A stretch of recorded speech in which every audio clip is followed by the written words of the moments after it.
Yeah. I've always traveled with train loads, plane loads, bus loads of tourists. It doesn't mean you're not still really alone. I never failed to make an intimate connection with people in my groups. Yes, with the youngest young lady.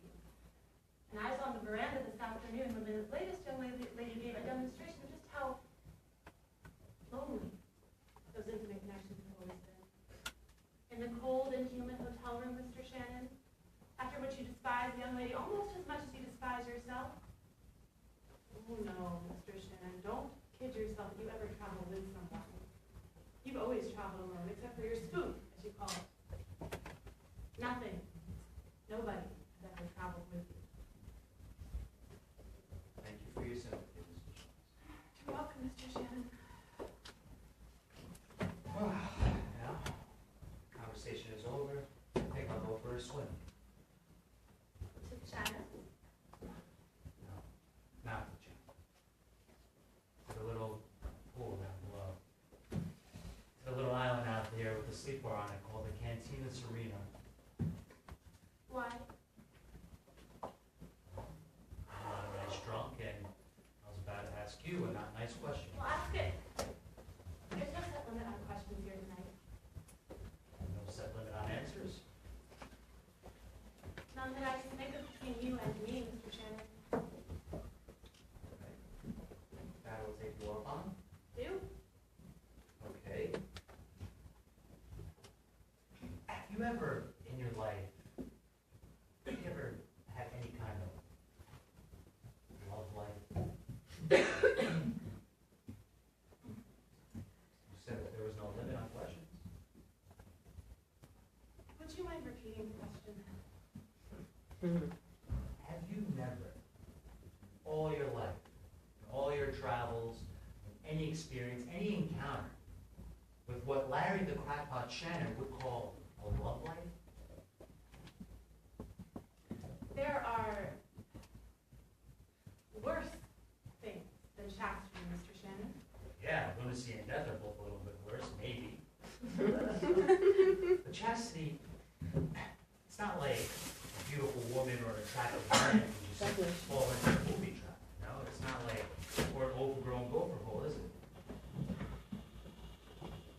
Yes. Yes, I've had two experiences, well, encounters with, Two, you said. yes, that's two. The most recent experience was a little over 2 years ago. When Nona and I were staying at the Raffles Hotel in Singapore, we came across this middle-aged, nondescript Australian salesman, plump, bald-spotted, with a terrible, terrible accent. He was alone, and he looked lonely. He asked me to go for a ride in the sampan with him, and I did accept it. I did. I accepted. He looked intensely, passionately into my eyes. Miss Junks, will you do a favor for me? Will you do something for me? If I turn my back, if I look the other way, will you remove some piece of your clothing and let me hold it? Just hold it. It's fantastic. What would you do in a situation like that? I gratified his request. And he kept his promise. He kept his back turned until I said ready, and I threw the clothing at him. What did he do? Didn't move, except to grab the piece of clothing that he requested. And I kept my back turned while his satisfaction took place. That experience, you call that A love experience? Yes, I do call it one. that sad and dirty little episode. You call that Sad it may have been for the odd little man, but why do you call it dirty? What did you do when you went to the bedroom? How did you feel? Confused. A little confused. I Mean suppose.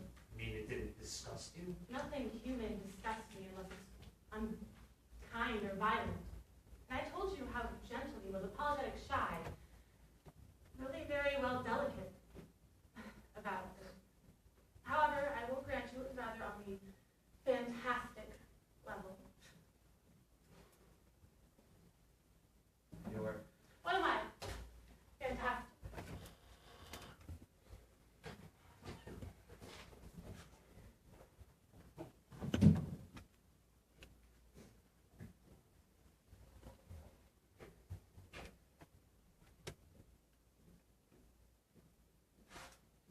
What's that for?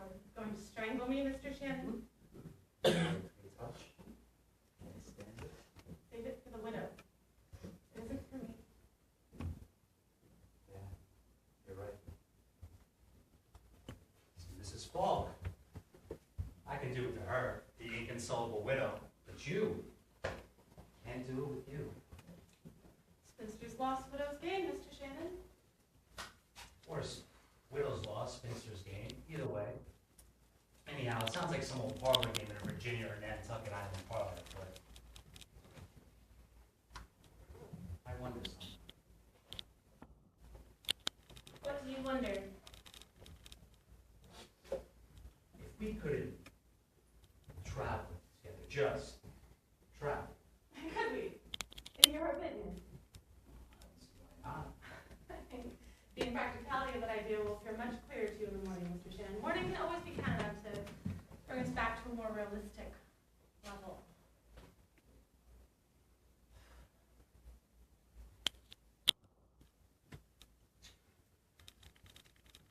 Don't leave me out here alone just yet. I have to pack. So I can try my luck at the plaza tomorrow. Don't leave me alone just yet. I have to pack before I get too tired.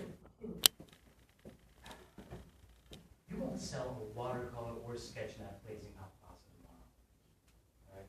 Shucks, honey. I don't think that you're operating on an operational level. Oh, and would I be if I thought we could travel together? Well, I still don't see why we couldn't. You're not willing to travel with anyone, let alone anywhere right now. That sounds cool with me. You mean that I'm stuck here for good? Winding up with that inconsolable widow? We all wind up with something or someone. And if it's someone instead of just something, perhaps we're lucky. Unusually lucky.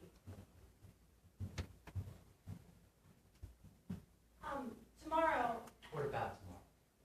I think it might be better tomorrow if we avoid showing any particular interest in each other because Mrs. Falk is a morbidly jealous woman. Is she?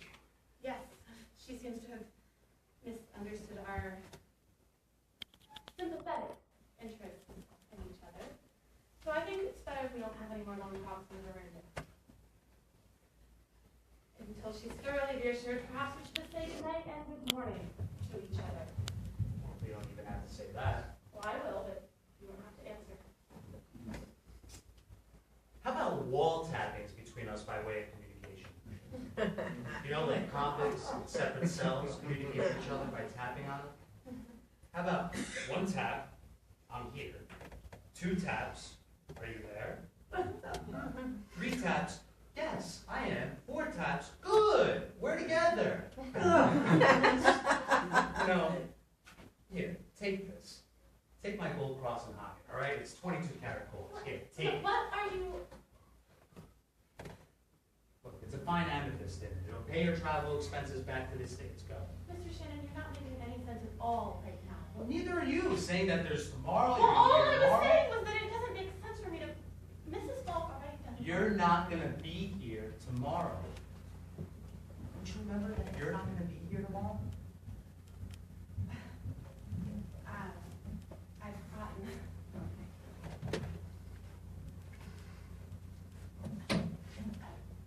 The widow wants you out. Out you'll go. Even if you sell your sketches and watercolors like hotcakes to those parish dogs in the closet. I suppose you're right, Mr. Shannon. I'm too tired to linger. I've contracted your fever. I actually took my moment. Mine. For a moment. Listen, if you don't take skull cross that I never want on me again?